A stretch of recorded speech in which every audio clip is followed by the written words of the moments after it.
Bunda-bunda yang dimuliakan Allah, kita lanjutkan.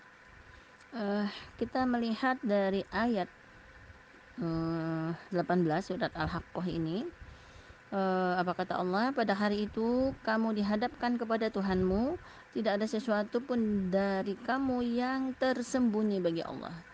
Nah, pada saat kapan itu? Yaitu pada saat hari kiamat, yaumul akhir, yaitu pada hari kiamat kita dibangkitkan di dalam kubur, kemudian kita dihalau ke padang mahsyar, ya, dihalau ke padang mahsyar, dan kita dibangkitkan dalam berbagai bentuk, ya, dalam berbagai bentuk, ya.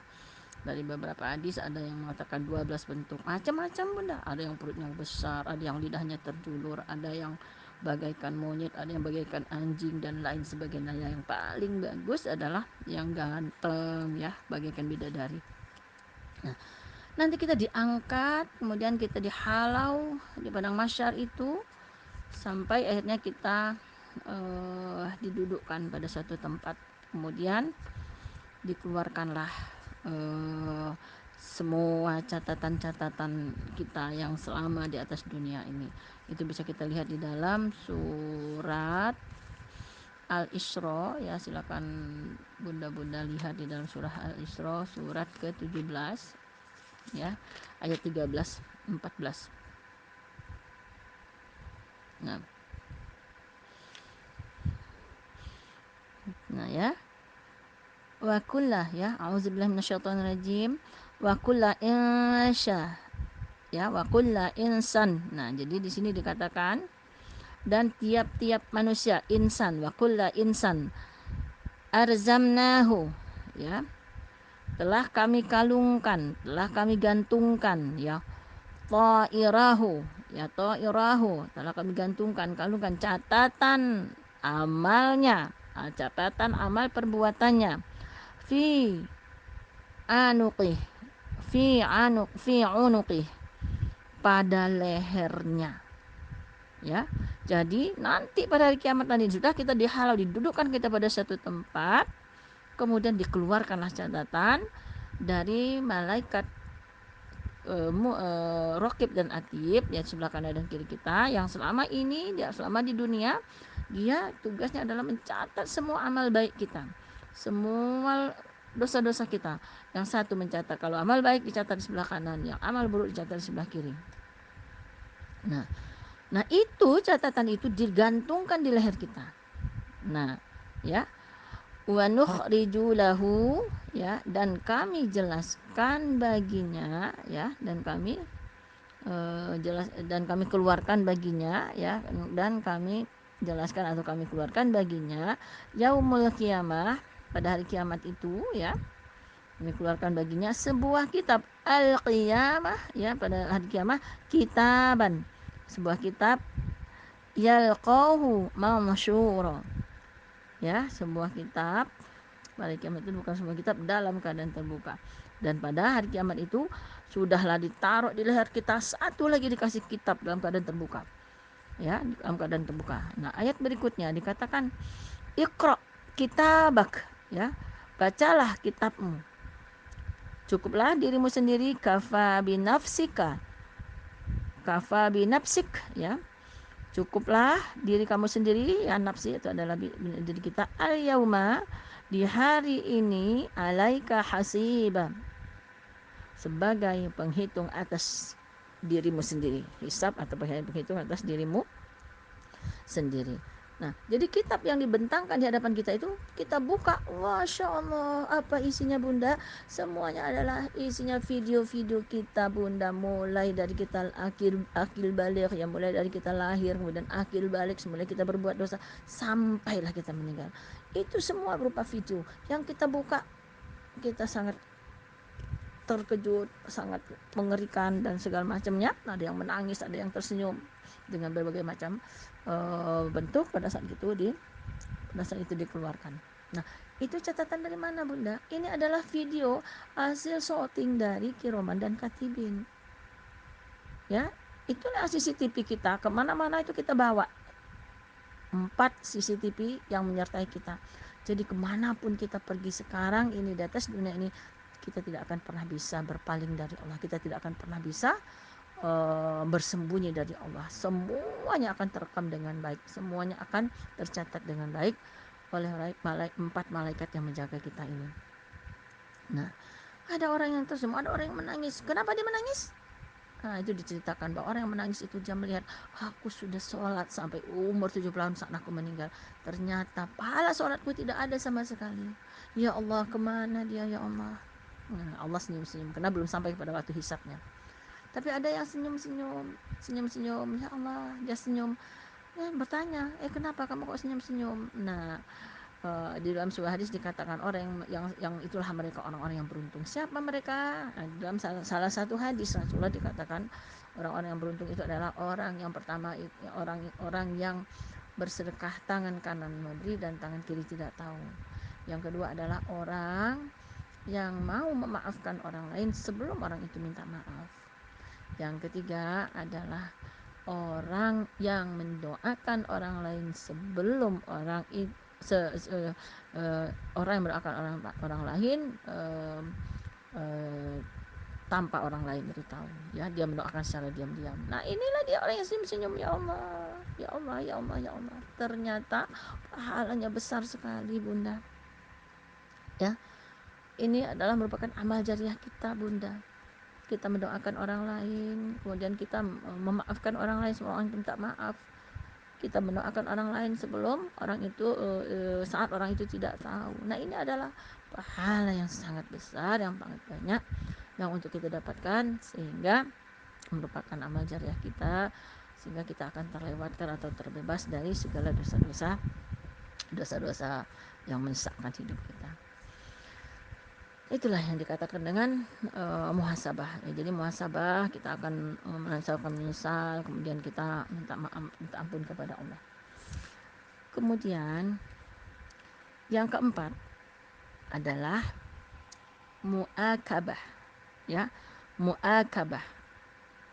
Nah, apa yang dikatakan muakabah ini? Muakabah ini adalah pemberian sanksi oleh seseorang muslim terhadap dirinya sendiri atas keteledoran yang sudah pernah dia lakukan. Ya. Jadi orang yang mengazab dirinya sendiri karena kesalahannya. Ya. Karena kesalahannya sendiri. Ini dalilnya kita bisa lihat di dalam surat, yang pertama adalah dalam surat Al-Baqarah. Ya, dalam surat Al-Baqarah ayat 179.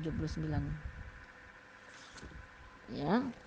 Coba silakan bunda-bunda lihat di dalam surat Al-Baqarah ayat 179. Iya. Silakan yang buka, yang ada Quran di dekatnya, silakan dibuka. Ya. Surat Al-Baqarah ayat 179. Ya. Auzubillahi minasyaitonirrajim. Walakum, dan bagi kalian, ya, walakum, dan bagi kalian fil qisas, di dalam kisos, ya, di dalam kisos itu hayatun, ya, hayatun, di dalam ada jaminan kehidupan bagimu, ya ulil albab, wahai orang-orang yang berakal, ya, wahai orang-orang yang berakal. Siapa mereka itu? Ya, untuk la'allakum tattaqun, yaitu agar kamu bertakwa. Ya. Nah, jadi dikatakan di sini bahwa di dalam kisos itu ada jaminan kehidupan bagi orang-orang yang berakal agar kamu bisa bertakwa. Nah, jadi maksudnya di sini, ya, kisos, ya, kisos itu adalah hukuman, ya, hukuman bagi orang yang berdosa, ya. Kalau di dalam hukum agama Islam, kisos ini contohnya itu adalah pelaku zina misalnya. Apa hukum kisosnya? Ya, dia dicambuk, ya. Kemudian pencuri, hukum kisosnya adalah potong tangan. Seberapa besar dosanya dalam mencuri itu, maka dia dipotong, ya, tangannya dipotong, ya. Nanti melakukan lagi, potong lagi tangannya, mati potong, dia masih lagi melakukan, potong lagi. Jadi kalau bunda-bunda yang sudah berangkat ke Mekah, berangkat haji, itu akan melihat ya banyak pengemis-pengemis yang tangannya dipotong, ada yang tangannya memang kuntung sama sekali, ada yang kakinya dipotong. Itu adalah hukum Islam yang mereka sudah melakukan perbuatan dosa, yaitu mencuri. Ya, mencuri dengan berbagai macam, ya. Nah, tapi kalau membunuh, apa hukum kisosnya? Ya dibunuh lagi, ya, dibunuh lagi. Nah, itu yang dikatakan hukum kisos. Nah, yang dikatakan dengan muakabah di sini adalah mereka-mereka yang merasa sudah berbuat dosa karena kesalahan mereka, kemudian dia mengkisos dirinya sendiri atau memberikan sanksi, atau dia memberikan sanksi terhadap dirinya sendiri. Contoh,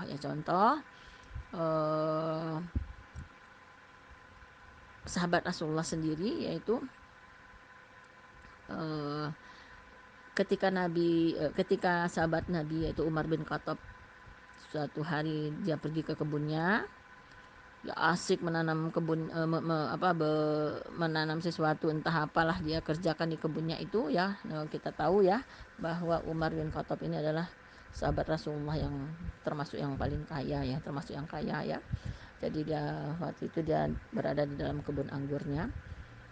Nah, sehingga saking asiknya dia di kebunnya itu, ketika dia pulang, dia lihat ternyata orang-orang barusan saja selesai melaksanakan sholat asar, baru keluar dari masjid. Aduh, katanya, aku belum sholat asar. Dia merasa menyesal, dia merasa berdosa bahwa dia sudah tidak melaksanakan sholat asar. Ya, aku pergi hanya untuk kebunku, untuk sebuah kebun. Aku pulang, orang-orang sudah keluar dari sholat asar. Kini aku jadikan kebunku ini sebagai kisah atau sebagai sedekah untuk orang-orang muslim. Dia datang, dia pergi menemui Rasulullah. Ya Rasulullah, aku sudah berdosa, aku sudah teledor karena aku sedang asik di kebun. Saat aku keluar, aku melihat orang sudah keluar dari sholat asyar, keluar dari masjid. Oleh karena itu ya Rasulullah, aku sedekahkanlah kebunku ini, karena gara-gara kebunku inilah yang menyebabkan aku teledor, sehingga menyebabkan aku telat sholat asyar. Nah, begitu bunda, sahabat Rasul. Nah, ini dikatakan dengan muakabah. Dia menghisap dirinya karena keteledoran dia sudah tidak melaksanakan sholat asyar. Nah, begitu juga sahabat Rasulullah yang lain, Abu Tal'ah, waktu itu dia juga sedang sibuk bekerja di kebunnya. Nah, sampailah dia melakukan sholat, juga ini diceritakan ada dalam keadaan sholat asar. Nah, pada saat dia sedang sholat di kebunnya itu, di depannya dia dilihatnya ada seekor burung. Burung itu lewat, dia lihatin, ya, sampai kemana burung itu pergi. Akhirnya apa? Dia lupa, dia merasa lalai, dia lupa sudah berapa hitungan rakaat sholatnya. Apakah 2 atau 3 atau 4. Nah, dia azab dirinya, ya Allah, aku sudah salah, ya Allah, hanya karena aku sibuk dengan di kebun ini sehingga aku melihat burung tadi kelengahan aku, ya Allah. Maka oleh karena itu dia datangi Rasulullah, ya Rasulullah, aku sudah salah, aku sudah lalai, aku sudah melewatkan sholatku dengan melihat seekor burung sehingga aku lupa hitungan rakaat sholatku. Maka oleh karena itu ya Rasulullah, aku sedekahkan kebunku ini untuk orang-orang miskin sebagai sanksi atas kelalaian yang dan ketidakhusukan aku saat melaksanakan sholat tadi. Nah, jadi dia berikanlah kebunnya itu sebagai sanksi karena dia sudah teledor atau sudah lalai dalam melaksanakan sholat asar tadi, sehingga dia lupa hitungan sholatnya. Nah, apa kata Allah di dalam surat Al-Maidah ayat 55? Ya, kita lihat dalam ayat 55. Ya, dalam ayat 50 ya, dalam ayat 55.